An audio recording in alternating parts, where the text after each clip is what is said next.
Welcome back dear students. ये circular motion का lecture 2 है। पिछले लेक्चर में हमने काइनेमेटिक्स की फाउंडेशन रखी थी, angular velocity, angular acceleration, v equal to omega वगैरह। आज हम उस फाउंडेशन पर एक पूरी बिल्डिंग खड़ी करेंगे। तो आज का लेक्चर थोड़ा सा हैवी है, लेकिन प्रॉमिस करता हूँ कि अगर आप एंड तक रुकोगे तो सर्कुलर मोशन के न्यूमेरिकल्स आपको खिलौने जैसे लगने लगेंगे। चलिए शुरू करते हैं।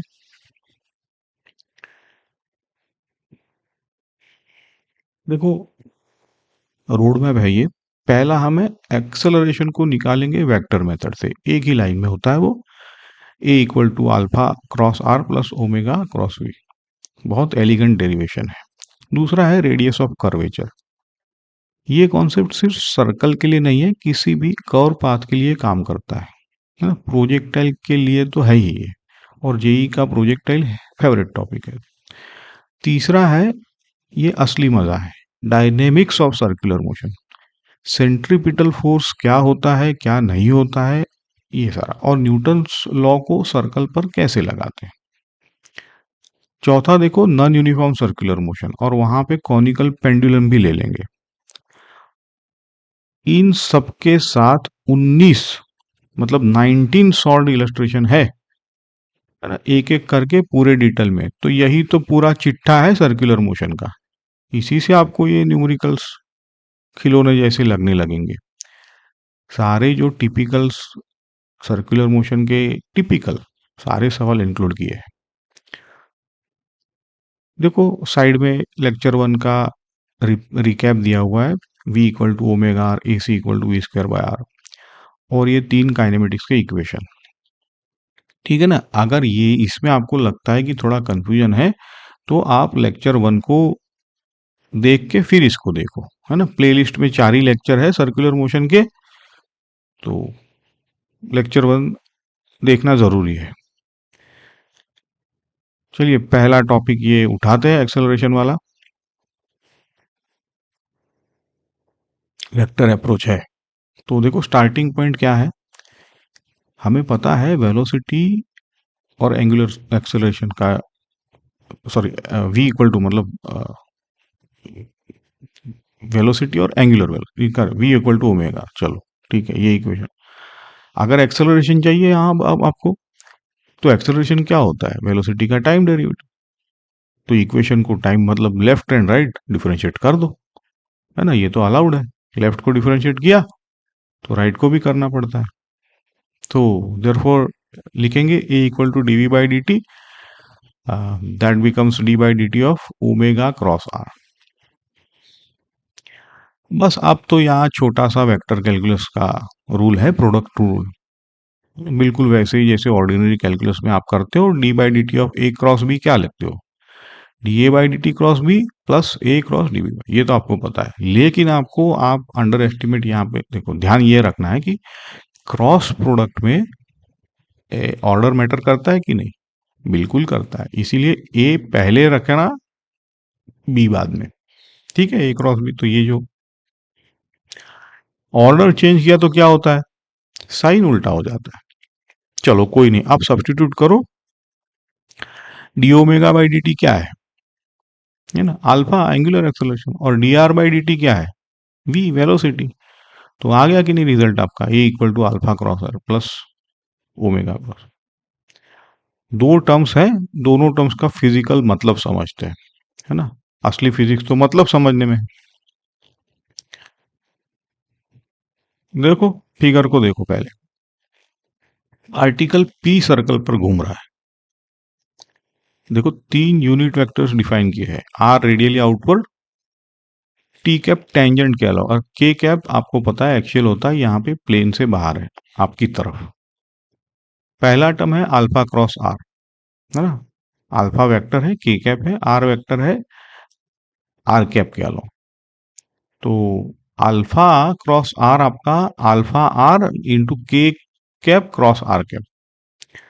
अभी जो के कैप क्रॉस आर कैप वाला मामला है, राइट हैंड रूल से निपटता है, तो यहाँ K cross R tangential T cap निकलता है, समझे कि नहीं। तो इसका मतलब क्या हुआ, पहली टर्म का मैग्नीट्यूड अल्फा आर है, डायरेक्शन टेंजेंट के अलोंग है, T cap.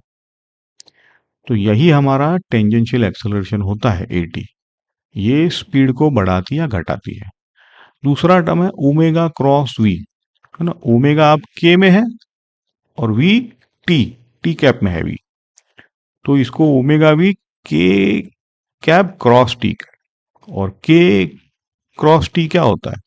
Minus R cap. ध्यान से करना, ये अब इस ये तो आपका आई के वाला सर्कल है। इस सर्कल को अगर देखो, बस माइनस साइन आता है, ध्यान से। ठीक है, इसके डिटेल में हम अब नहीं जाएंगे, कोई नहीं। तो आर कैप का मतलब क्या है? यहाँ पे माइनस है ना, रेडियली इनवर्ड, सेंटर की तरफ। यही हमारा सेंट्रीपिटल एक्सेलरेशन ए आर है ना।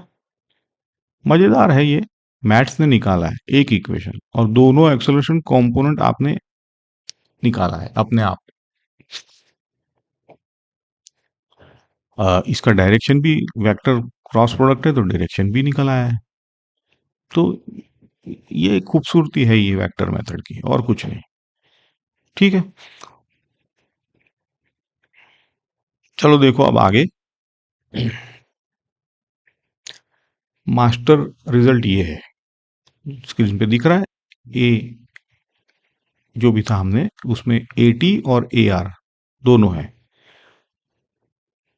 तो मैग्नीट्यूड लिख लो, ए टी का अल्फा आर, ए आर का ओमेगा वी, है ना। और क्योंकि वी ओमेगा आर है, तो सीधा ये वी स्क्वायर बाय आर लिखो या ओमेगा स्क्वायर आर लिखो, है ना। आपका ये तो पुराना दोस्त है, जानते हो।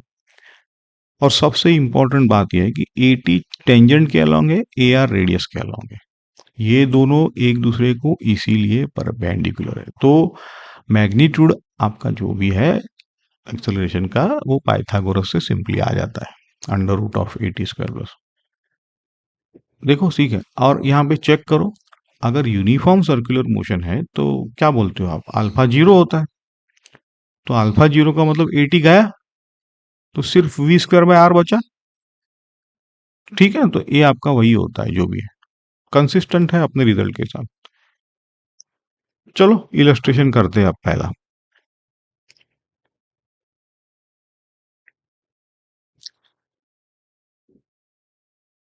पढ़ के ही सुनाता हूं, चलो। एक पार्टिकल रोटेटिंग डिस्क के एज पर है, रेस्ट से स्टार्ट कर रहा है ना, और यूनिफॉर्म अल्फा के साथ। डिस्क का रेडियस कैपिटल आर है। पूछा है कितना एंगुलर डिस्टेंस कवर करेगा जब तक उसका एक्सेलरेशन ए नॉट हो जाए। पॉज करो और फिर सोचो। ऐसा नहीं कि सॉल्यूशन है तो फटाफट कर लो, है ना। सॉल्यूशन तो ठीक है, आपने सोचा। देखो अब मैं बताता हूं क्या है इसमें। पहले तो का सवाल है कि टोटल एक्सेलरेशन टाइम के साथ बढ़ क्यों रहा है?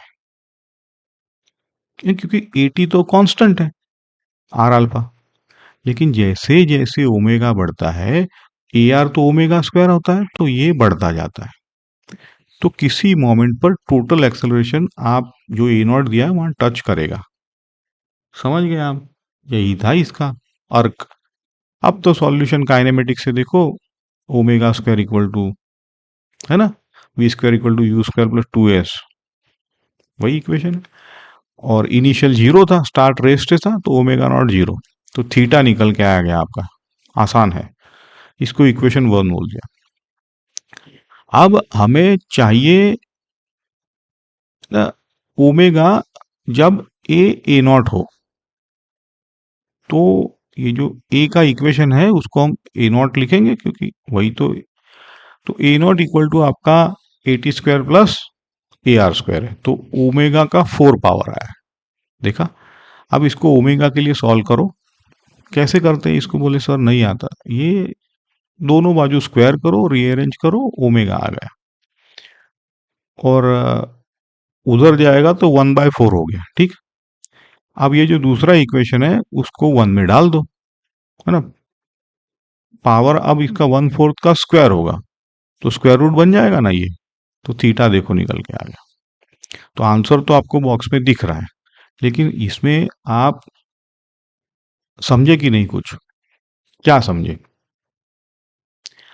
देखो अंडर रूट में दो चीजें है, ए नॉट आर अल्फा से बड़ा होना चाहिए कि नहीं अंडर रूट में है तो, वरना स्क्वायर रूट नेगेटिव आ जाएगा, है ना। तो ठीक है, तो फिजिकली भी ये ऑब्वियस है क्योंकि टेंजेंशियल एक्सेलरेशन आपका आर अल्फा तो मिनिमम है ही। ठीक, तो मैं ये जो रिजल्ट है ना उसको कोशिश करता हूं कि आपको समझाऊं, और अलजीब्रा तो आपकी खुद की थोड़ी मेहनत से ही हाथ बैठेगा आपका।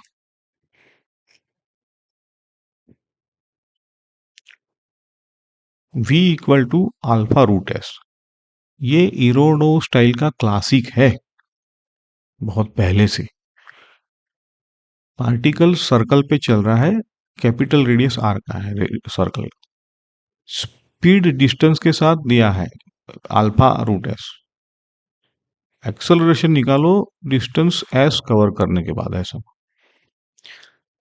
तो यहाँ ट्रिक अपना चेन रूल है, ए टी आपका डीवी बाई डी टी है लेकिन वी एस का फंक्शन है, तो आप ए टी को लिखते हो, पता है ना वो, dv by d s into d s by D t, है ना, v dv by d x जैसे नहीं लिखते थे, वही है ये। अच्छा, अब डीवी बाई डी एस क्या होगा, डिफरेंशिएट करो, ठीक है, और D s by D T वो तो खुद ही स्पीड है, वो तो अल्फा रूट एस दिया है, तो डीवी बाई डी एस निकाल लिया आपने, मल्टीप्लाई करो, नीचे रूट एस ऊपर रूट एस कैंसिल हो गया, तो ए टी आपका आ गया अल्फा स्क्वायर बाय टू। देखा, तो ये तो कांस्टेंट निकला है, कांस्टेंट है ए टी, मतलब टाइम नहीं है इसमें, एस भी नहीं है, तो इसीलिए ये ब्यूटीफुल रिजल्ट है। इस रिजल्ट को लाने के लिए वेलोसिटी ऐसी दी थी आपको, alpha under root s. Anyway, radial part क्या है, वो तो इजी है, वी स्क्वायर बाय आर होता है, तो सीधा वी स्क्वायर कर दिया, आ गया। पाइथागोरस लगाओ अगेन, तो अल्फा स्क्वायर कॉमन निकला है, आपके सामने है रिजल्ट। चलो, ये प्रॉब्लम में कुछ था नहीं, यहाँ पे पैटर्न याद रखना था, अगर v as a function of s दिया हो तो आप तुरंत चेन रूल लगा लो, जैसे हम काइनेमेटिक्स में v dv by d x लिखते थे वैसा ही है यहाँ पे भी। ओके, चलो, अब ये radius of curvature powerful concept है, आइडिया तो सिंपल है ना। कोई भी आप कर्व पाथ लो, जैसे यहाँ पे है, थोड़ा सा फिगर इतना अच्छा नहीं है लेकिन अब देखो ये जो कर्व पाथ है उसको आप छोटे छोटे सर्कुलर से पाथ से, मतलब सर्कुलर आर्क से बना सकते हो कि नहीं, इनफाइनाइट छोटे छोटे। बोले ऐसा क्यों कर रहे हैं सर, ये तो ऐसा सदियों से चला आ रहा है, तो यहाँ पे ये है कि अब ऐसा अगर छोटे छोटे कर्व है तो हर पॉइंट एक सर्कल ऐसा ड्रॉ कर सकता है जो लोकली उस कर्व को बेस फिट करता है, समझे आप, ऐसा है। तो अब ये जो बेस्ट फिटिंग सर्कल को ही रेडियस बोलते हैं, यहाँ पे ऐसा बेस्ट फिटिंग नहीं आया है लेकिन, तो उसी को radius of curvature at that point. देखो फिगर में, अब जहां कर्व टाइट है वहां सर्कल छोटा है, आर छोटा है, जहां कर्व जेंटल है वहां आपका सर्कल बड़ा है, मतलब आर बड़ा है, ठीक है। देखो आप फिजिक्स, कर्व पर चलता है पार्टिकल, दो चीजें, स्पीड चेंज हो रही है तो आप क्या बोलोगे, टेंजेंशियल एक्सेलरेशन, वो है d mod of v by D t, है ना, डी मोड ऑफ वी क्यों लिखा, लेक्चर वन में पता है। डायरेक्शन चेंज हो रहा है नॉर्मल एक्सेलरेशन से, वी स्क्वायर बाय आर से, ये तो आपको पता है। अब ये जो वी स्क्वायर आ रहा है, यहीं से फॉर्मूला उल्टा करके r equal to we square by A n आता है ना। यहाँ ये फॉर्मूला रटना नहीं है, बस समझना है। अगर किसी भी पॉइंट पर वेलोसिटी पता है और वेलोसिटी के परपेंडिकुलर एक्सेलरेशन कंपोनेंट पता है, देखो ये फिगर से रेडियस परपेंडिकुलर, तो आपका रेडियस ऑफ कर्वेचर निकल जाएगा, है ना। अब ये कर्व पाथ है, इसका मतलब ये नहीं कि पाथ सर्कल हो तभी निकलेगा, नहीं, है ना। तो ये प्रोजेक्टाइल पर भी इसीलिए चलेगा, अभी लगाएंगे। होप आपको ये समझ में आया है बेस्ट फिट मेथड। मतलब ऐसा सर्कल ड्रॉ करो कि जो उस कर्व को रिप्रेजेंट कर दे, उसका कहीं ना कहीं रेडियस निकल के आता है। ठीक है, पॉज करके थोड़ा समझ लेना बस। चलो, तो अब ये जो फॉर्मूला है उसका एप्लीकेशन देखो अभी।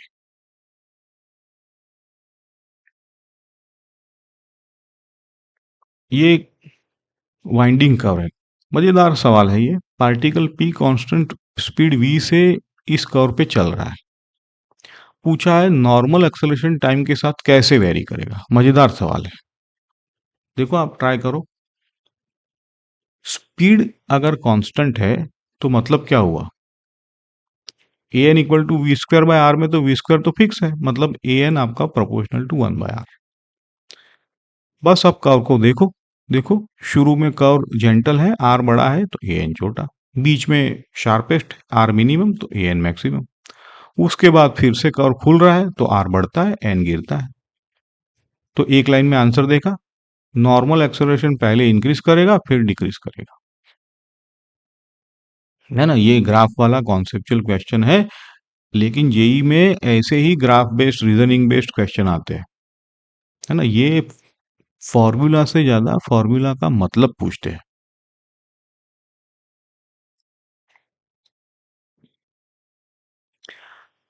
अब मजा आएगा। प्रोजेक्टाइल मोशन में रेडियस ऑफ कर्वेचर। जो बेचारे नए बच्चे होते हैं वो फंसते हैं। कोई बात नहीं, समझ लेंगे। पार्टिकल को वेलोसिटी u से एंगल थीटा पर प्रोजेक्ट किया, ये तो प्रोजेक्टाइल हो गया, ठीक है। पूछा क्या है? पहला है टेंजेंशियल और normal acceleration at t equal to 0 और हाईएस्ट पॉइंट पर भी। दूसरा है radius of curvature at o और एट p, मतलब p जो हाईएस्ट पॉइंट देख रखा है। देखो भाई, पहली बात दिमाग में बैठा लो। प्रोजेक्टाइल में एक्सेलरेशन हमेशा g है और वो नीचे है। और बोले sir a N equal to, अभी हमने देखा वी स्क्वायर बाय आर, तो आर जैसे जैसे बढ़ेगा तो जी भी वैसे वैसे बढ़ेगा एच का। तो जी चेंज नहीं होता है, तो कैसे करेंगे? तो जो चेंज होता है वो जी का रिजोल्यूशन, है ना। टेंजेंशियल और नॉर्मल कंपोनेंट में चेंज होगा, जी टोटल सेम रहेगा। ठीक है, क्योंकि वेलोसिटी की डायरेक्शन चेंज हो रही है, इसलिए ये सारा खेल है। कोई बड़ी बात नहीं, चलो देखो आगे आगे। पॉइंट ओ पर वेलोसिटी थीटा पर ऊपर जा रही है। करो जी को रिजोल्व वेलोसिटी के अलोंग और परपेंडिकुलर। तो अलोंग वेलोसिटी जी साइन थीटा, है ना। और स्पीड घट घट रहा है, परपेंडिकुलर जी कॉस थीटा। पी मतलब हाईएस्ट पॉइंट पर, है ना, वेलोसिटी हॉरिजॉन्टल है, यू कॉस थीटा। और जी वहां क्या होगा? पूरा का पूरा वेलोसिटी के परपेंडिकुलर है, तो वहां ए टी जीरो और ए एन खुद ही वो जी है, ए एन। समझे कि नहीं ये बात? चलो, तो ये सारी चीजें अब सिस्टमेटिकली यहां लिख के दिया है आपको। पॉइंट ओ पर टी जीरो पर आपका ए टी था minus ji sine theta, A N था जी कॉस थीटा। अरे सर, माइनस माइनस इसलिए क्योंकि स्पीड डिक्रीज हो रही है ऊपर जाते वक्त। हाईएस्ट पॉइंट पर ए टी जीरो था तो ए एन खुद ही जी है ना। उस इंस्टेंट पर तो स्पीड चेंज नहीं हो रही है, पूरा ग्रेविटी नॉर्मल डायरेक्शन में है एट दैट इंस्टेंट। करेक्ट। दूसरा पार्ट है रेडियस ऑफ कर्वेचर। फॉर्मूला पता है, v square by A n. तो पॉइंट ओ पर यू स्पीड है और ए एन आपका जी कॉस थीटा है। तो आर लिखो, ओ का u square by g cos. तो पी पे स्पीड क्या थी? यू कॉस थीटा, और ए एन तो पूरा का पूरा जी था, परपेंडिकुलर होना चाहिए ना। तो पी पे U square cos square theta by G. और ये ब्यूटीफुल चेक करो कि आरपी छोटा है ना, लेस देन आर ओ। क्यों है ऐसा? क्योंकि ट्रेजेक्टरी सबसे ज्यादा टाइटली टॉप पर बैंड हो रही है। ये मजेदार बात है, ये फिजिक्स है। वहां स्पीड सबसे कम है और ग्रेविटी पूरी की पूरी नॉर्मल है, तो वहां, तो समझे क्या? तो यहाँ पे फिजिक्स और मैथ्स दोनों मस्त मैच कर रहे हैं। तो ये जो आंसर तो ठीक है, लेकिन ये फीलिंग आनी चाहिए आपको हर आंसर के बाद।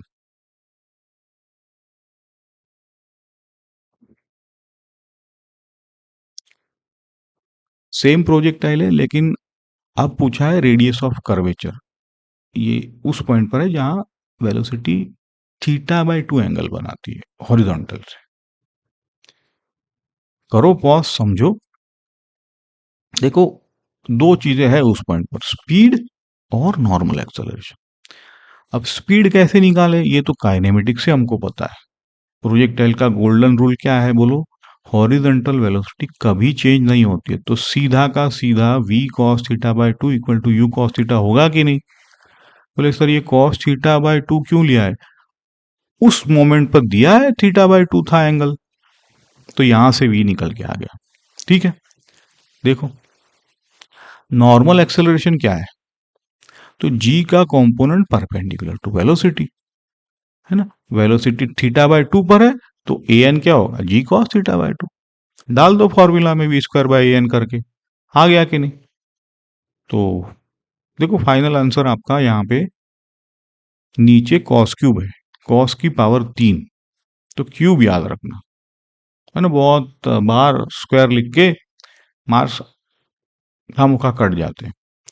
चलो यहाँ पे मजेदार बात है, चेक करो अगेन। अगर मैं थीटा बाय 2 की जगह जीरो रखूं तो आप क्या समझोगे? थीटा बाय 2 जीरो का मतलब क्या हुआ? पहले तो टॉप पॉइंट हुआ, तो आपका आर क्या होगा? U square cos square theta by G, है ना। तो समझे कि नहीं समझे? क्योंकि नीचे तो जी आने वाला है, परपेंडिकुलर है इसलिए, है ना। करेक्ट है वो। बोले सर समझ, थीटा बाय 2 जीरो रखा है, तो पिछले समझे कि नहीं? कंसिस्टेंसी दिख रहा है कि नहीं आपको?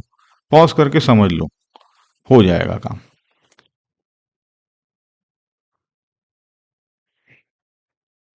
चलो अब ये लेक्चर का सेकंड हाफ में आ जाए। लंबा है थोड़ा लेक्चर, तीसरा हाफ भी है। बोले सर दो हाफ तो सुने थे, आप तीसरा हाफ क्या बोल रहे हो? मतलब का मतलब समझो। चलो अब डायनेमिक्स ऑफ सर्कुलर मोशन, अब तक हमने कैसे घूमता है देखा, अब यहाँ पे क्यों घूमता है। डायनेमिक्स आया, मतलब क्यों, मतलब फोर्स, है ना। कौन सा फोर्स घुमाती है? देखो सिंपल सेटअप, हम सिंपल लेंगे सेटअप, सिंपल सोचो। यहाँ फ्रिक्शन लेस टेबल पर एक पक है, पक मतलब ऐसा हल्का सा जो आराम से विदाउट फ्रिक्शन घूम सके, स्मूथ होता है वो स्ट्रिंग से बंधा हुआ है, और स्ट्रिंग का दूसरा एंड सेंटर में फिक्स कर दिया है पैग से, खिला ठोक के, और पग कांस्टेंट स्पीड से सर्कल में घूम रहा है। अब तो आपको सारा मामला पता है, सुन रखा होगा, लेकिन मैं रिपीट कर रहा हूं, हो सकता है कोई पहली बार देख रहा हो तो सवाल यह है, पग सर्कल में क्यों घूमता है? चलो न्यूटन्स का फर्स्ट लॉ क्या कहता है? बोले भूल गए सर, तो देखो ये कहता है अगर कोई फोर्स ना हो तो बॉडी सीधी लाइन में चलेगी। ये बॉडी क्या सीधी लाइन में चल रही है? तो सर्कल में घूम रहे, तो सर्कल में घूमने के लिए कोई ना फोर्स तो चाहिए। समझे कि नहीं आप? है ना, नहीं तो सीधा चला जाता। तो वो कौन है? तो चल सर सपोज करो स्ट्रिंग नहीं होती तो सीधा, तो स्ट्रिंग है वो, चलो मान लिया। तो स्ट्रिंग पक को कंटिन्यूअसली अंदर की तरफ खींच रही है, तो स्ट्रिंग ही तो है जो रेडियल फोर्स एफ आर दे रही है। अगर स्ट्रिंग कट जाए, ये भी आपको स्टैंडर्ड मेथड है समझाने का, स्ट्रिंग कट जाए तो ये जो है पक अब कैसे जाएगा? बोले सर स्पाइरल में ऐसा जाता है क्या? है ना, अंदर तो नहीं गिरेगा, सीधा टेंजेंट के अलोंग निकल जाएगा। समझ गए बात को? ये तो बार बार एमसीक्यू में भी आता है। और तो स्ट्रिंग कट हुई, पार्टिकल टेंजेंट गया, रेडियली बाहर या लीनियरली इनवर्ड नहीं जाता है, समझे आप? देखो फिगर में दिखाया है। अब न्यूटन का सेकंड लॉ रेडियल डायरेक्शन में लगाओ, तो F C equal to M A C लिखेंगे और A C V square by are या ओमेगा स्क्वायर आर। हो गया, ठीक है ना। चलो ये तो ठीक ही है। अब ये स्लाइड, भाई साहब ये, चलो मतलब ऐसा समझ लो कि इंपॉर्टेंट कॉन्सेप्चुअल पॉइंट है, हल्का सा कॉन्सेप्ट है, लेकिन इसको स्टूडेंट नहीं समझते, इसलिए लोग बढ़ा चढ़ा के इसको पूछा जाता है। तो इसको मत मिस मत करो, क्योंकि और इंडीड ये कह सकते हैं कि इम्पोर्टेंट है। तो है ना? चलो देखो, क्योंकि आगे सवाल में भी एफबीडे में भी गलत होता है। चलो कोई नहीं, सुनो। तो ये इतना ही है कि सेंट्रीपिटल फोर्स कोई फोर्स नहीं है, कोई नई या अलग या फंडामेंटल फोर्स है ही नहीं वो। बोले सर तो अभी तक तो फोर्स बोल रहे थे, तो सुनो। तो क्या नेचर में सेंट्रीपिटल फोर्स नाम की कोई चीज है जो आप एफबीडी में ड्रॉ करने के लिए, ऐसा कोई है ही नहीं एफबीडी में। तो सेंट्रीपिटल फोर्स, बोले सर तो है क्या, तो सिर्फ एक नाम है समझो, एक रोल का नाम है। जो भी net force radially inward act कर रहा है, नेट फोर्स, हाँ देखो वर्ड में you, net force. Net force क्या होता है, एक्चुअल जो फोर्सेस है नेचर में उनका समेशन, है ना। उसी को नेट फोर्स जो रेडियली, उसी को सेंट्रीपिटल फोर्स कह देते हैं। अब ये जो रोल है सेंट्रीपिटल का, ये कोई भी निभा सकता है, ठीक है। जैसे देखो यहाँ पे स्ट्रिंग या रॉड का टेंशन, या स्प्रिंग फोर्स, या फ्रिक्शन, जैसे टर्न टेबल पर अभी लगाएगा, हम आगे देखेंगे नॉर्मल रिएक्शन, ये भी आगे आएगा, जैसे वॉल या ग्रू का, सब आगे। इसके एक एक एग्जांपल लिए, ग्रेविटी जैसे दो प्लेनेट के बीच, या इनमें से कई फोर्सेस के कंपोनेंट का रिजल्ट, ठीक है। इतना ही है। और एक बात है जो ये बॉक्स में लिखी है, m we square by r, कोई खुद तो कोई फोर्स है नहीं जैसे समझा है, तो वो एक सिर्फ वैल्यू है, टारगेट है, जो नेट रेडियल फोर्स को मैच करनी पड़ेगी अगर सर्कल मेंटेन करना है तो, ठीक है। एफबीडी में कभी भी m we square by r नाम का एरो मत बनाना। और ऐसे भी दो तीन क्वेश्चन है जहां पे एफबीडी दिया है जिसमें एक arrow m we square by r भी लिखा होता है, तो वो तो वैसे ही आप कट कर देना। एफबीडी में रियल फोर्सेस ही होते हैं, तो आप रियल फोर्सेस बनाओ, टेंशन, नॉर्मल, फ्रिक्शन, वेट, है ना। और उनका रेडियल रिजल्टेंट जो है वो आप m we square by r के इक्वल रख सकते हो, ठीक है। चलो आगे बढ़ते हैं। अब देखो स्ट्रेटेजी, हमारी स्टैंडर्ड ऑपरेटिंग प्रोसीजर हर सर्कुलर डायनेमिक्स प्रॉब्लम के लिए ये चार स्टेप आप फॉलो करो। हम्म, वैसे आप एक्सपर्टीज आएगी तो जरूरी नहीं, लेकिन देखो एफबीडी के लिए क्या करते हो, पार्टिकल पर सारे रियल फोर्सेस आइडेंटिफाई करो, एफबीडी बना लो। रेडियल डायरेक्शन सेंटर की तरफ रिजॉल्व करो, सेंटर की रेडियल में, और वो जो है उसको लिखेंगे समेशन ऑफ एफ रेडियल, है ना, इनवर्ड होता है, इसको m we square by r लिखते हैं, समझे कि नहीं। तीसरा है, अगर मोशन नॉन यूनिफॉर्म है, मतलब स्पीड बदल रही है, तो टेंजेंट के अलोंग भी रिजॉल्व करो और समेशन ऑफ एफ टेंजेंट लिखोगे m dv by D t. चौथा है, जो डायरेक्शन सर्कल के प्लेन के परपेंडिकुलर है ना, यूजुअली वर्टिकल, वहां मोस्टली इक्विलिब्रियम होता है, देखोगे अभी प्रॉब्लम में, उसको अलग से बैलेंस कर लो, ठीक है। बस इतना ही है। अब आगे के सारे प्रॉब्लम्स में ये रेसिपी या मशीन हम चलाएंगे बार बार। हम्म, आप देखना, नोटिस करना, ऑब्जर्व करना, कि खुद से नोटिस करना कि हर प्रॉब्लम चाहे कितना भी अलग दिखे, इसी फ्रेमवर्क में फिट हो रहा है, आप देखना।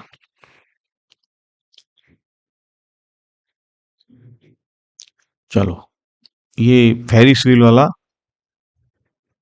है ना, जायंट व्हील वाला फेमस प्रॉब्लम है, जो मेले वाला झूला होता है ना, आप लोगों ने तो देखा होगा कि नहीं पता नहीं।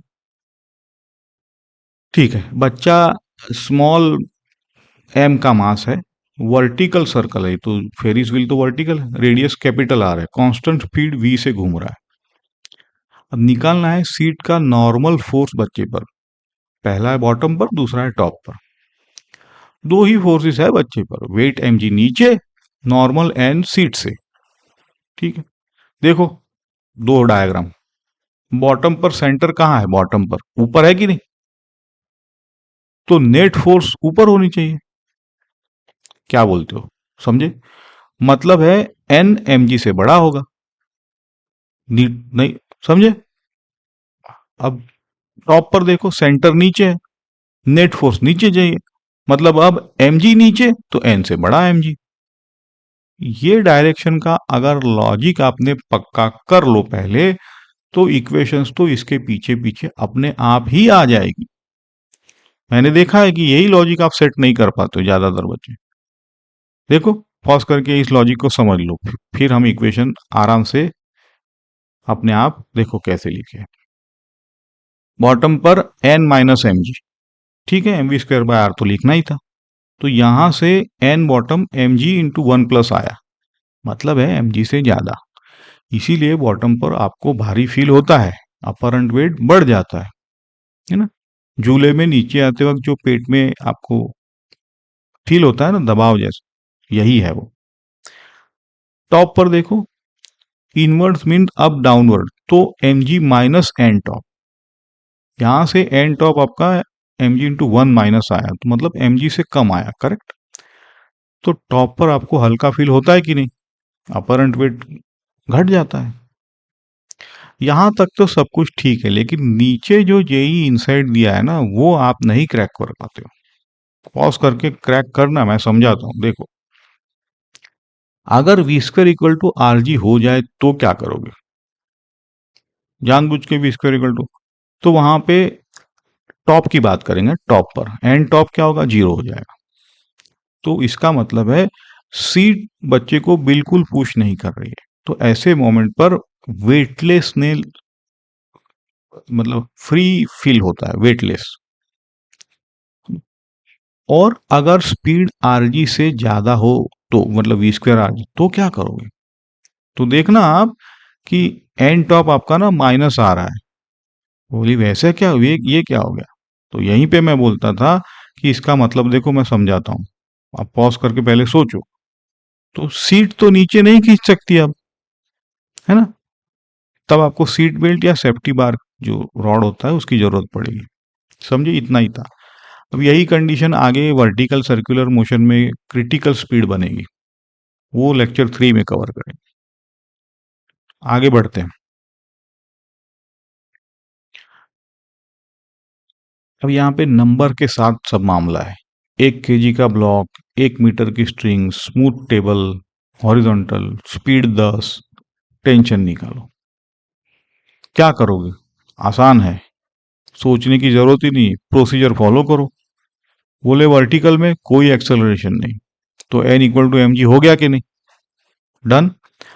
हॉरिजॉन्टल में सेंट्रीपिटल एक्सेलरेशन है, तो उसको कौन प्रोवाइड कर रहा है? सिर्फ और सिर्फ टेंशन। खत्म, t equal to M we square by r. डालो नंबर, 100 न्यूटन आए। यहाँ एक सेकंड रुकिए, 100 न्यूटन है। बोले सर क्या प्रॉब्लम है, थोड़ा देखो थोड़ा। 1 केजी के ब्लॉक के लिए, है ना, मतलब ये 100 न्यूटन 10 गुना है। समझे? अब थोड़ा सा समझे। तो सर्कुलर मोशन में ये इसलिए स्पीड का स्क्वायर आ रहा है, देखो एम वी स्क्वायर। तो स्पीड डबल तो टेंशन 4 गुना। इसलिए फास्ट रोटेशन जब होता है तो गड़बड़, स्ट्रिंग टूट जाती है ना, ऐसा।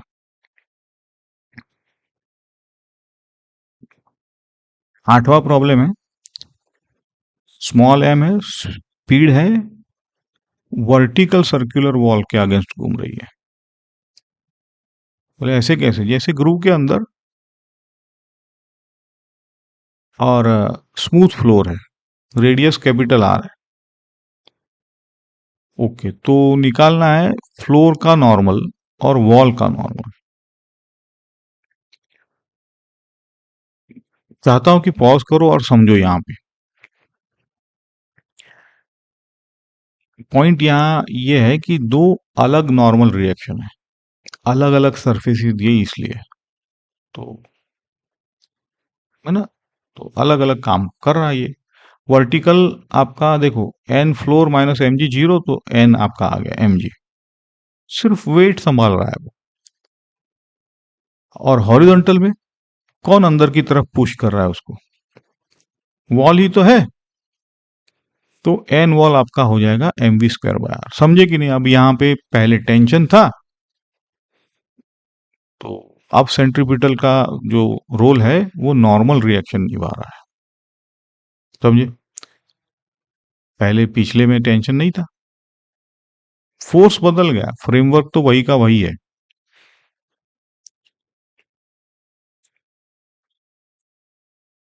देखो और एक बात यहाँ पे again, small M turntable के एज पर, capital R radius, angular velocity omega, block table के साथ घूम रहा है, स्लीप नहीं कर रहा है, कोएफिशिएंट ऑफ फ्रिक्शन म्यू है, तो फ्रिक्शन निकालो।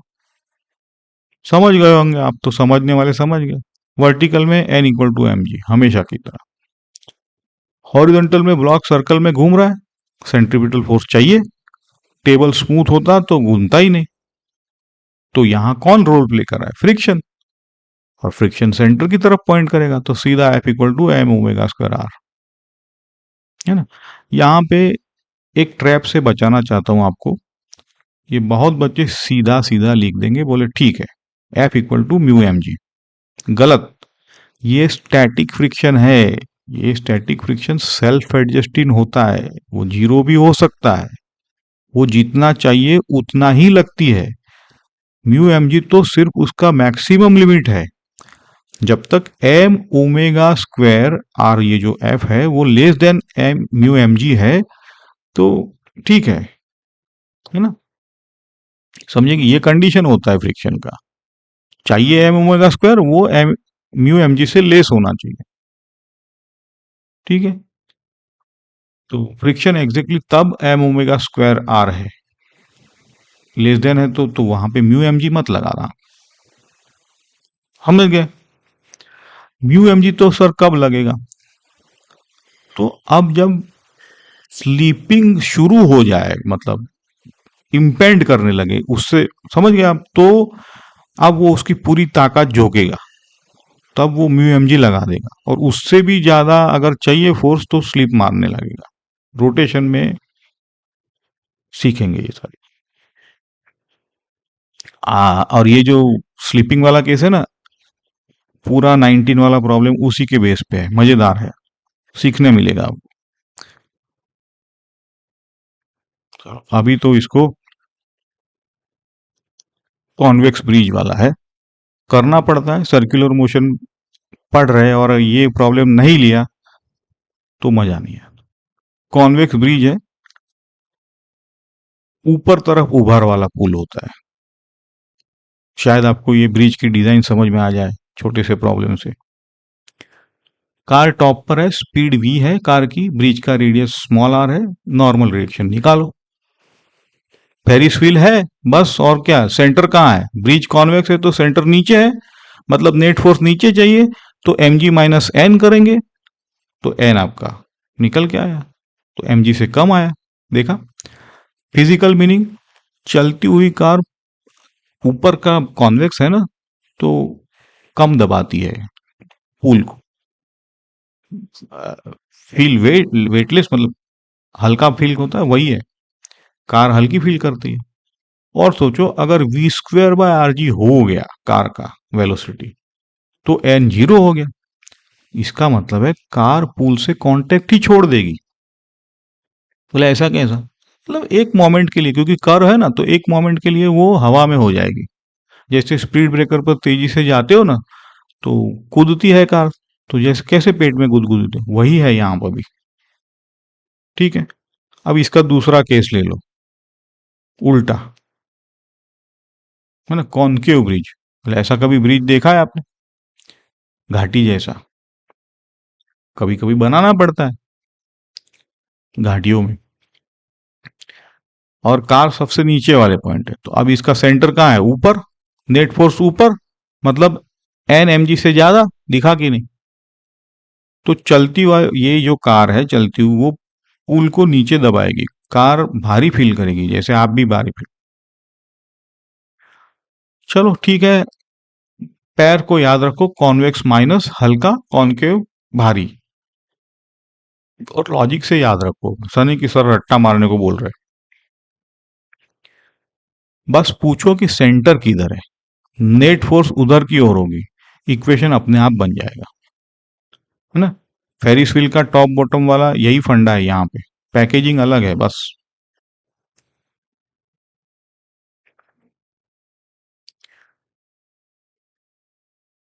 अच्छा, यहाँ पे बच्चों को थोड़ा थ्री डी में सोचने पड़ता है और तक दिक्कत होती है। थ्री डी में सोचो, देखा, हेमिस्फेरिकल बाउल है, रेडियस कैपिटल आर, अपनी वर्टिकल एक्सिस के अराउंड घूम रहा है, अंदर एक छोटी सी बॉल है जो बाउल के साथ घूम रही है, सरफेस स्मूथ है ना? बॉल वाली रेडियस वर्टिकल से एंगल थीटा बना रही है, ओमेगा निकालना है। तो यहां पर कुछ मत करो, पहले तो सबसे पहले ज्योमेट्री क्लियर करो, फिगर देखो, बॉल किस सर्कल में घूम रही है एट अ गिवन इंस्टेंट, है ना? हॉरिजॉन्टल सर्कल है जिसका सेंटर ए है एक्सिस पर, और उसका रेडियस क्या हो जाएगा?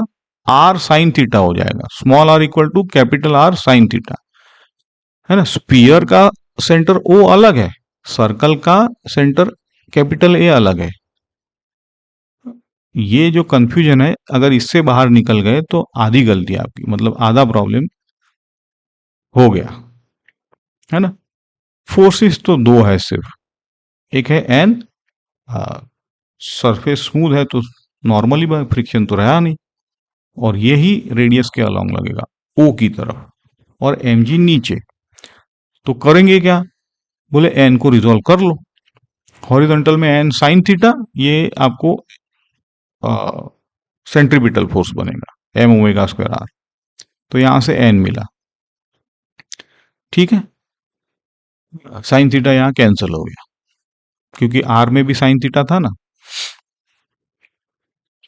ओके, वर्टिकल में एम जी को कॉस थीटा से बैलेंस कर लो, ठीक? तो डिवाइड करो 1/2, तो यहां से आपका omega g upon r cos under root. देखो सुंदर है ये, अगर थीटा बढ़ाओ तो कॉस थीटा क्या होता है? घटता है, तो ओमेगा बढ़ रहा है, मतलब जितना तेज घुमाओगे बॉल उतनी ऊपर चढ़ेगी। अग्रीड की नहीं? ये आपको फील होता है कि नहीं, जैसे आप गोल घुमाओगे ऊपर चढ़ता है बॉल, है ना? ये वॉशिंग मशीन में भी आपने देखा होगा, बड़े बड़े ड्रम में कपड़े दीवार की ओर चिपक जाते हैं और थोड़े थोड़े ऊपर खिसकते, वहां तो अलग डायनेमिक्स है, लेकिन सेम फिजिक्स है ऑलमोस्ट।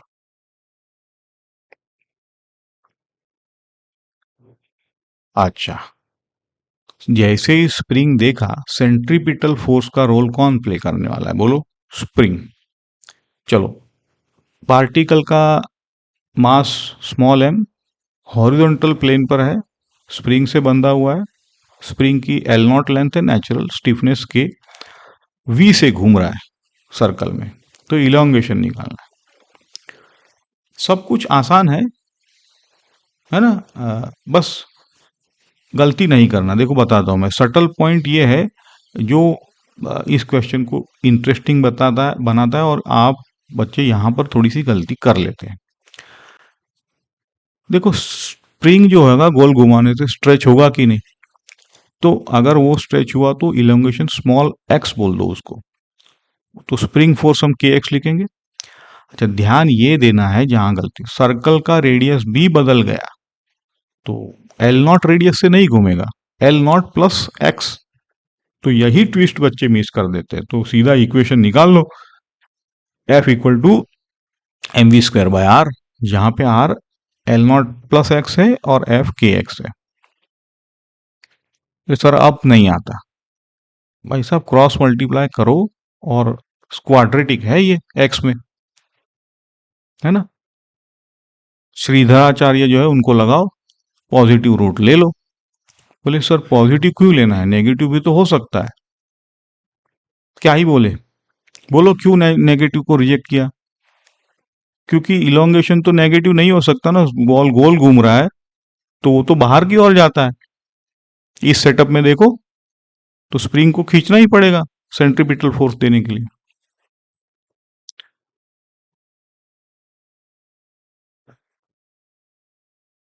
ओके, ये बहुत ही कॉन्सेप्चुअल क्वेश्चन है, ध्यान से। रिजिड मासलेस रॉड है, बॉल ए एक एंड पर है, आइडेंटिकल बॉल बी बीच में है। अच्छा, हर बॉल 0.5 kg और हर की हाफ की लेंथ है, मतलब 0.5 मीटर।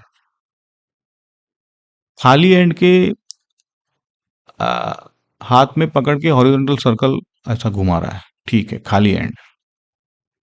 बॉल ए की स्पीड 5 मीटर दी है सेकंड पर। दोनों हाफ में आपको यहाँ पे टेंशन निकालना है। जिसको नहीं पता है वो ध्यान से देखो, सुन लो, कुछ नहीं है इसमें। एक बार पता चल गया, पहला स्टेप है वीबी को निकालो, रॉड रिजिड है ना? तो इसका मतलब है दोनों बॉल्स का ओमेगा तो सेम होना चाहिए। एक ही रॉड है, एक ही साथ घूमेगी, तो ओमेगा आपका वी ए बाई 2L अगर लिखा तो वी बी बाय एल। बोले ये 2L क्यों आया? ओमेगा होता है वी बाय आर, तो जो जहां रखा है उसका उतना डिस्टेंस से डिवाइड कर दिया, तो यहां से वी बी आपका निकल के आ गया, है ना? वी ए दिया था तो वी बी निकल के आ गया। बी आधे रेडियस पर है तो आधी स्पीड है, सिंपल है। लेकिन ये स्टेप भी तो लिखना जरूरी था। चलो अब क्या करो कि दोनों बॉल्स के आप एफबीडी सोचो। तो ये एफबीडी तो इक्वेशन का हार्ट है यहाँ पे।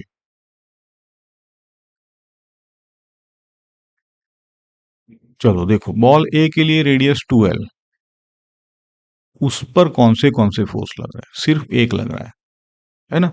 आउटर हाफ का टेंशन टी है, जो अंदर की तरफ होगा।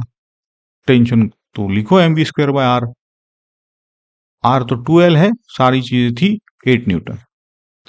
बॉल बी एल पर है रेडियस, तो उस पर दो फोर्सेस लगे। देखो, इनर हाफ का टेंशन टी भी अंदर की तरफ खींचता है, और आउटर हाफ का टेंशन टी है यहां इसके लिए बाहर की तरफ।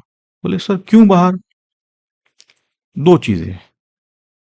अगर फंडामेंटली मैं न्यूटन्स के थर्ड लॉ से बताऊं तो आउटर हाफ बॉल ए को अंदर खींचता है, तो बॉल बी रॉड सेगमेंट से बाहर खींचेगा, उसी सेगमेंट। ये न्यूटन का था। लेकिन आपको तो पता है कि टेंशन किसी भी पॉइंट के बाहर ही दिखाना है, तो वो भी चलेगा मेथड, है ना? पॉइंट बी अगर ले लिया बीच में है, तो टेंशन कैसे ड्रॉ करोगे? बी से दूर जाता हुआ, तो हो गया कि नहीं? अच्छा, तो यहाँ पे नेट इनवर्ट फोर्स क्या आएगा? टीबी माइनस टी ही लिख सकोगे, and that has to be equal to mv²/r। तो यहां से आपका टीबी 12 आया। समझ गए? थोड़ा सा पॉज करके एक बार देख लो।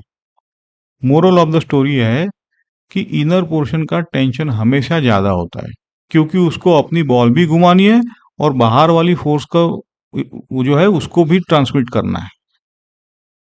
तो ये जो कॉन्सेप्ट है ये आगे रोटेटिंग चेन्स और रॉड के क्वेश्चन में काम आएगा। समझ गए? चलो ठीक है, तो बढ़ते हैं आगे। नॉन यूनिफॉर्म है, अब तक ज्यादातर केसेस में कांस्टेंट स्पीड थी। अब नॉन यूनिफॉर्म का मतलब है स्पीड भी बदल रही है ना? तो रिकॉल करो लेक्चर का पहला हाफ। एक्सेलरेशन के दो कंपोनेंट थे, ए आर और ए टी। तो न्यूटन के सेकंड लॉ से हम एफ नेट ऐसे लिख सकते थे, F R plus resultant. F R centre की तरफ, वो डायरेक्शन बदलता है एफ आर, है ना? लेकिन स्पीड को हाथ नहीं लगाएगा। एफ टी टेंजेंट के अलोंग ये स्पीड बदल बदल देगा। देखो फिगर में, नेट फोर्स इन दोनों का वेक्टर सम, है ना पूरा रेडियल है ना पूरा, बीच में कहीं पर टिल्ट हुआ। तो देखो एक लाइन में है, रेडियल कंपोनेंट स्टीयरिंग का काम कर रहा है, टेंजेंशियल कंपोनेंट एक्सेलरेशन का, एक्सेलरेशन या ब्रेक का। समझे आप, जैसे गाड़ी में कैसे करते हो। ठीक है, चलो अब इसके एग्जाम्पल देखो। हाँ, ये ड्राइंग वाला कॉन्सेप्चुअल क्वेश्चन है। जेई में ऐसे डायग्राम बेस्ड क्वेश्चन का ट्रेंड बढ़ रहा है, हाँ देखना आप, और मजेदार भी होता है ये, आपका अंडरस्टैंडिंग चेक चेक करता है। बीड ये कर्व है, ये इस पर स्लाइड कर रहा है ना, हॉरिजॉन्टल सरफेस। देखो पॉइंट ए पर जेंटल बैंड है, आर बड़ा है, पॉइंट बी पर बिल्कुल स्ट्रेट है, सी पर छोटा है आर। पहला पार्ट है कि बीड कांस्टेंट स्पीड से चल रही है, तो वायर का फोर्स, मतलब कर्व वायर ने बनाया है, तो वायर का फोर्स इन तीनों पॉइंट पर आप ड्रॉ करो। बोले समझा नहीं, है ना, नॉर्मल रिएक्शन जो भी वायर लगाएगा या तो जो भी लगाएगा। दूसरा पार्ट है बीड अब जो है राइट की तरफ कांस्टेंट टेंजेंशियल एक्सेलरेशन, मतलब स्पीड अप कर रही है, तो अब ड्रॉ करो। है कि नहीं मजेदार, पहले खुद ट्राई करो, वीडियो को पॉज करो और फिर ही सॉल्यूशन देखना। अच्छा सवाल है।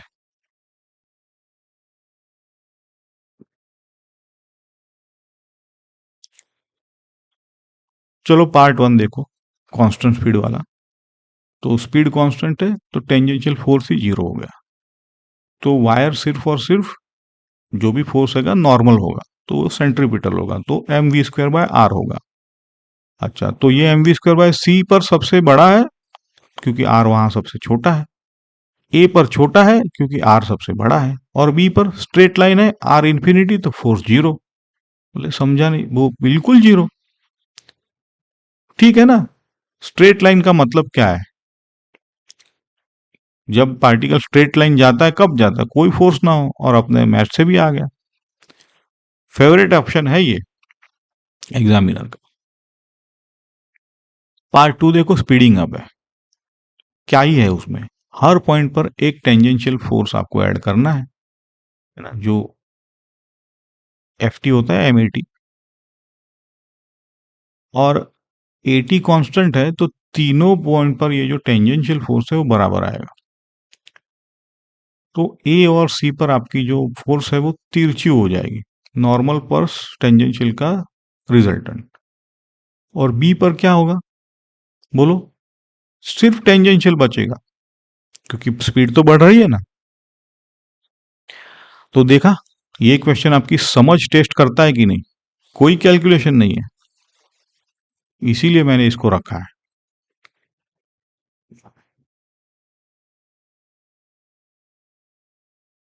ओके, ये पेंडुलम का सेटअप है, सिंपल पेंडुलम, लेकिन ऑसिलेट करता हुआ है, यानी नॉन यूनिफॉर्म सर्कुलर मोशन का ये परफेक्ट एग्जांपल है।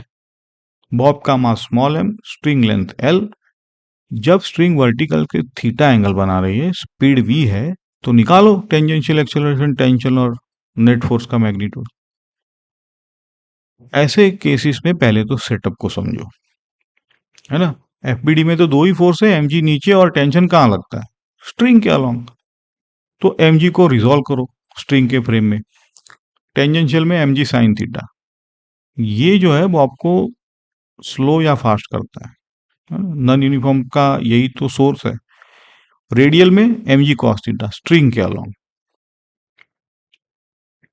और टी तो पूरा का पूरा। ठीक है, सेटअप रेडी हो गया, अब इक्वेशन खुद ब खुद बन जाएंगे, आप बनाओ पहले पॉज करके। देखो m g sine theta m a t, तो ए टी निकल गया, मास कैंसिल हो रहा है जैसे इंक्लाइन पर होता था आपका एन एल। रेडियल डायरेक्शन में जहां पिवोट है वहां पॉजिटिव, तो t minus m g is equal to m b square, यहां से टी निकल के आ गया। नोटिस करो, टेंशन सिर्फ एंगल पर यहां डिपेंड नहीं कर रहा है, स्पीड पर भी डिपेंड कर रहा है, इसीलिए पेंडुलम में टेंशन बॉटम पे मैक्सिमम होती है, वहां थीटा इक्वल टू जीरो है और स्पीड मैक्सिमम होता है, तो दोनों चीजें टी को बढ़ाती है ना। कॉस थीटा है, समझे कि नहीं? आगे आएगा ये सारी चीजें, ये भी कवर करने में। चलो पार्ट 3 है नेट फोर्स। तो एटी और ए आर तो परपेंडिकुलर होते हैं, तो सीधा पाइथागोरस से आ गया, है ना। ए नेट मिला, एम से मल्टीप्लाई। यहाँ पे कॉमन गलती ये है कि बहुत बार देखा है मैंने, पहले पहले जब नेट फोर्स को टी और एम जी का सिंपल सम कर देते हैं। ऐसा नहीं, या तो फिर सिर्फ एक ही कंपोनेंट ले लेते हैं। पहले पाइथागोरस से टू एक्सेलरेशन कंपोनेंट से फिर एम से मल्टीप्लाई करो, यही तो क्लीन है। चलो देखो, ये इरोडो का लीजेंडरी क्वेश्चन है, इंटरव्यूज में भी ये पूछा जाता है। ठीक है, जैसे इंटरव्यू में एक m we square by r कौन सा फोर्स है, ये भी पूछते हैं ना। वैसे पार्टिकल का मास स्मॉल एम है, सर्कल का रेडियस स्मॉल आर है,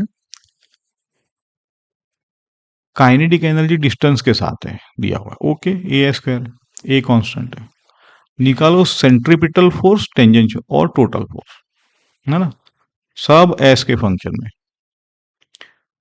पॉज करो, स्ट्रेटेजी सोचो, फिर सॉल्यूशन देखो। पहला स्टेप है, आप देखो वो पे आपने पॉज किया है, के से वी स्क्वायर निकाल लो, ठीक है ना, क्योंकि के ए स्क्वायर दिया है तो वी निकल गया।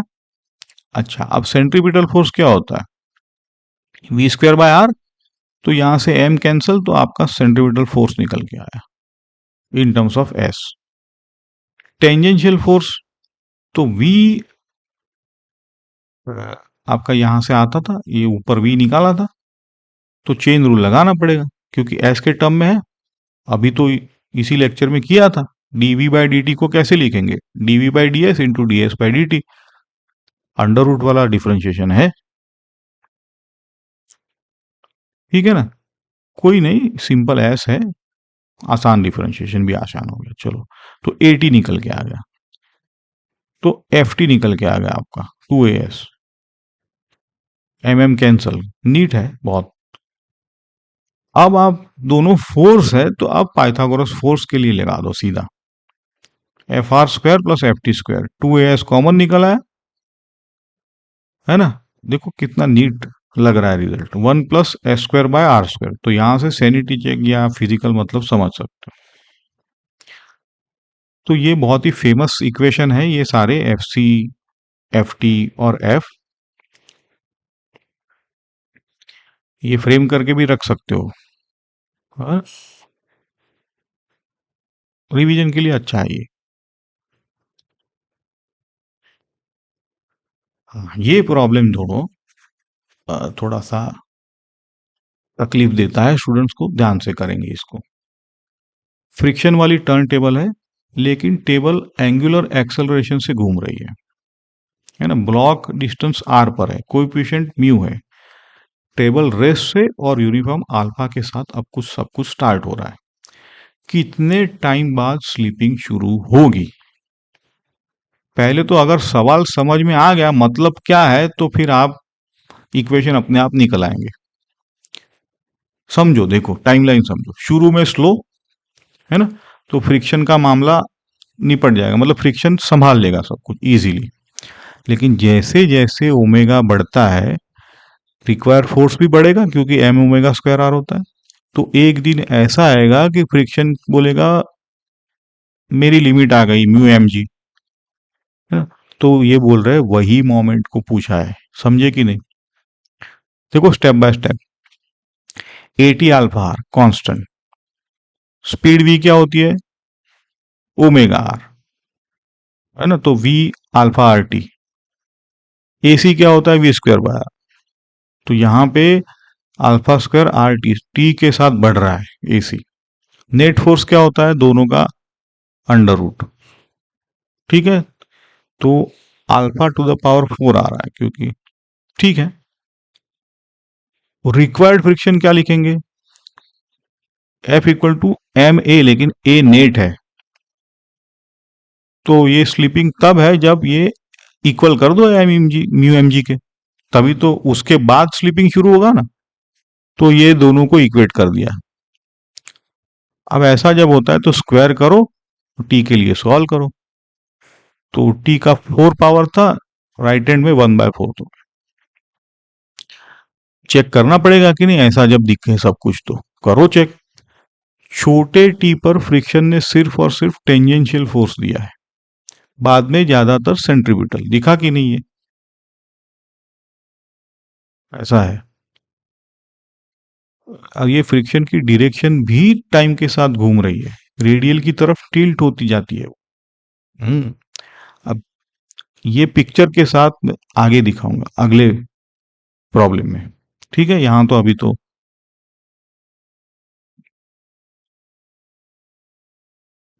चलो,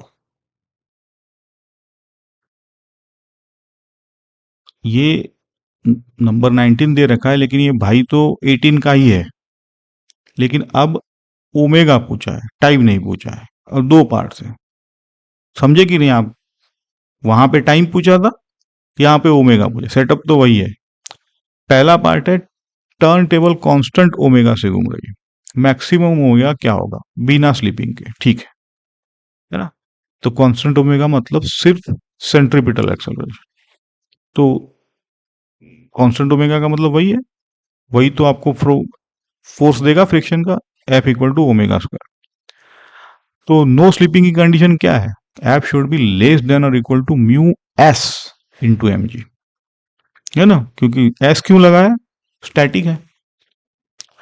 तो जो भी एम ओमेगा स्क्वायर है has to be less than और इक्वल टू, और मैक्सिमम के लिए इक्वल कर दो तो ओमेगा मैक्स निकल के आया, correct, mu g by r under. एक बात नोटिस किया कि नहीं, मास कैंसिल हो गया, मास पे डिपेंड ही नहीं कर रहा है। बोले ऐसा कैसे, अगर ब्लॉक भारी है हल्का है कोई फर्क नहीं पड़ता, क्यों ऐसा? भारी है हल्का है तो भी सेम ओमेगा पे स्लिप करेगा, ऐसा क्यों? है ना, क्योंकि रिक्वायर्ड फोर्स में भी एम है, वो भी एम के प्रोपोर्शनल है, अवेलेबल फ्रिक्शन भी एम के प्रोपोर्शनल है, इसीलिए। मजेदार है ना ये। देखो यहाँ पे फिगर में जो मैंने बात की थी पार्ट बी में, अब टेबल रेस से अल्फा के साथ स्पीड अप हो रहा है, जैसे प्रॉब्लम 18 में था। किस ओमेगा पर ब्लॉक स्लिप करेगा? दोनों एक्सेलरेशन है, तो नेट एक्सेलरेशन आपका ये हो गया, है ना। और अब फ्रिक्शन की डायरेक्शन देखो, है ना, ए नेट के पैरेलल, है ना, थोड़ी सी रेडियल से हटके है, टेंजेंशियल कंपोनेंट को भी कवर करती हुई, देखा कि नहीं। अच्छा, कंडीशन क्या होगा, m a net has to be less than और म्यू एस एम जी, करो स्क्वायर, ओके। तो ओमेगा मैक्स निकल के आ गया 1/4। चलो फटाफट चेक करो, अगर अल्फा 0 रखो तो मिलना चाहिए ना, अपना पार्ट ए में अल्फा 0 था तो मिला कि नहीं, वो मिल गया, देखो अंडर रूट आ जाएगा, कंसिस्टेंट है। अच्छा, 2.18 और ये जो पार्ट बी है वो तो सेम फिजिक्स है, एक में टी पूछा एक में ओमेगा, तो आप एक से दूसरा डिराइव कर सकते हो कि नहीं, कैसे, omega equal to alpha t, try करना इसको होमवर्क में, मजेदार है ना चीजें, सारा चिट्ठा सर्कुलर मोशन का इसमें आ गया।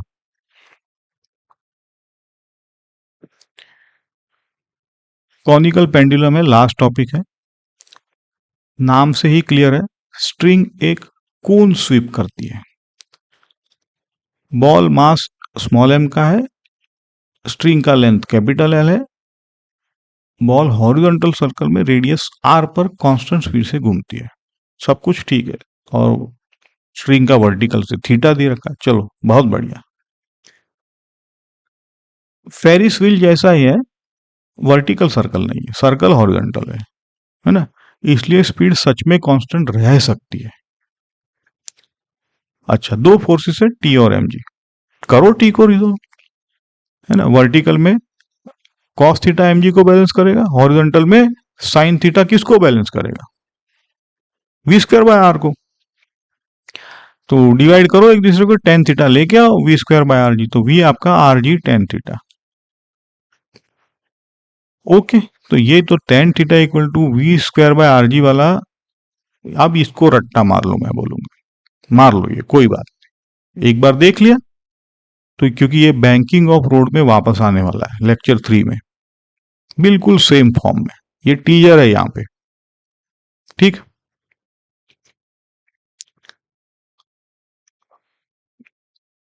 देखो ज्योमेट्री से आर एल साइन थीटा था, सब्स्टिट्यूट कर दिया।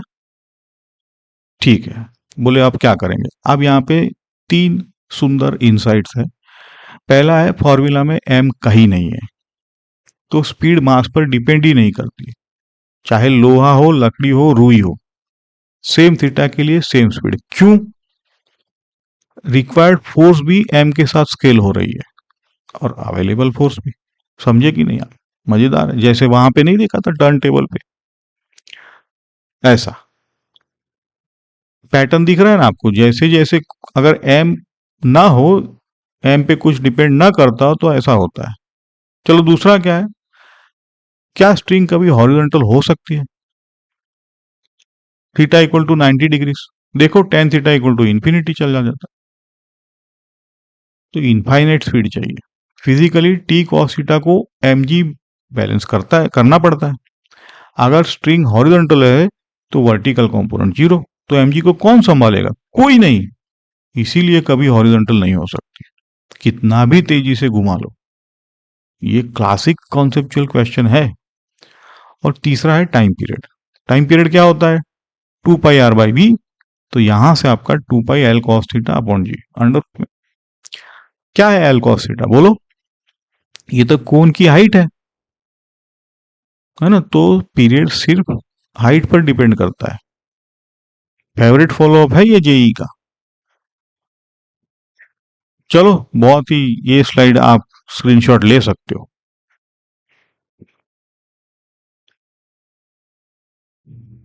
तो इतना बड़ा लेक्चर जो है, बोले एक ही स्लाइड में आ गया, दो ही बॉक्सेस में। पहला है काइनेमेटिक्स बॉक्स, उसमें alpha cross R plus omega cross V, A T alpha R tangent के along, A R V square by अंदर की तरफ, टोटल भी निकाल दिया। और radius of curvature V square by A N, किसी भी कर्व के लिए, सर्कल के लिए ही जरूरी नहीं। डायनेमिक्स में समेशन ऑफ एफ आपको वी स्क्वायर बाय आर या ओमेगा स्क्वायर आर। टेंजेंशियल में m dv by D T.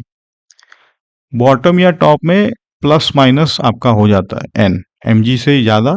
Centre किधर है बस इतना ही पूछो। कॉनिकल पेंडुलम में tan theta v square by r g. ठीक है, स्क्रीनशॉट ले लो, रिवीजन में काम आएगा। ये वर्टिकल सर्कुलर मोशन में क्रिटिकल स्पीड, स्ट्रिंग कब स्लैग होती है, बैंकिंग ऑफ रोड्स, और ये जो डेथ वेल बोलते हैं, मौत का कुआं, सारा ये अगले लेक्चर में 3 में आने वाला है। ठीक है, आपकी sir just two, okay. 19 problems की है, पूरा का पूरा सर्कुलर मोशन एक ही लेक्चर में, ऐसा नहीं कि 10 लेक्चर बना दिए, एक एक प्रॉब्लम एक एक लेक्चर में देखो।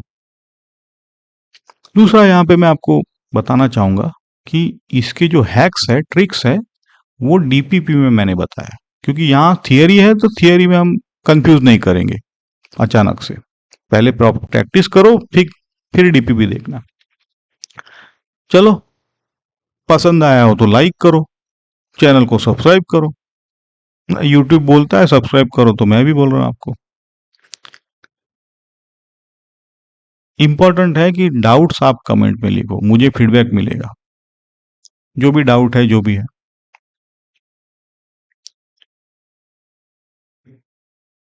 और प्रैक्टिस 19 क्वेश्चन है, इसको ऐसा नहीं कि एक बार देख लिया, 2-3 बार करने पड़ेंगे, तभी तो एग्जाम में आप आगे निकलोगे। एनीवेज पढ़ते रहो, समझते रहो। Thank you for your patience. मिलते हैं अगले लेक्चर में।